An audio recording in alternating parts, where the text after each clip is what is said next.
For 3 years, our Angeline McCall has walked that long road to recovery alongside the Chavez family of Old Town Superior.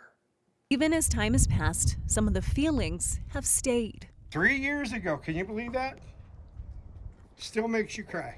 Ted Chavez lost his house in Old Town Superior. So did his mom, sister, aunt, and uncle, a family that's spent generations in the same place. I don't choke up as bad as I used to. You know, it's funny how 3 years later you're still thinking what you lost. After rebuilding his home, he's almost done with an ADU with an attached garage. You just go one day at a time. That's what we've been doing. Building a new house came with another chapter that he didn't want either. Ted had to say goodbye to his mom, Elsie, after she passed away from a car accident. It just angers me that she only lived in her house for, I think it was a half a year. And then I retired, and she lived 4 months after when I retired, you know, and I wanted to spend more time, but. A new year, this same day, with similar weather, brings fear that's hard to relive.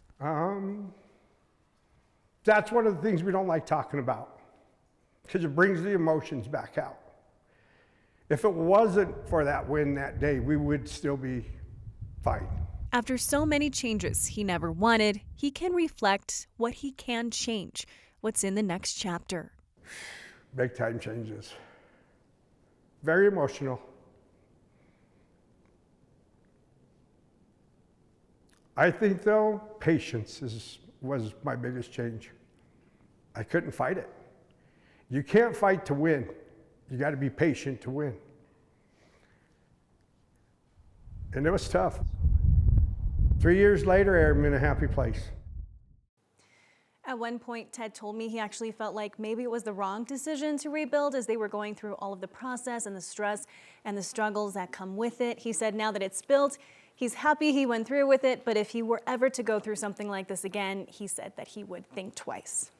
It's so hard, right? Because there have to be the challenges that they expect to face, the challenges that they don't expect to face, and then, as you noted, a lot happens in a family in 3 years. Nothing is ever static over that kind of time. No, exactly. And so something that happened too is like his uncle sold the property, Elsie died. You know, there are a lot of struggles with the cost of supplies and materials, had a lot of setbacks with contractors, for instance. And so this was a very long road to get here. And even though it's a happy moment, it's also one filled with a lot of other feelings too. Yeah, it's bittersweet. We appreciate the fact that they have allowed you and therefore the rest of us kind of walk with them through the journey so that people don't forget that families are in this situation. Angeline, thank you very much.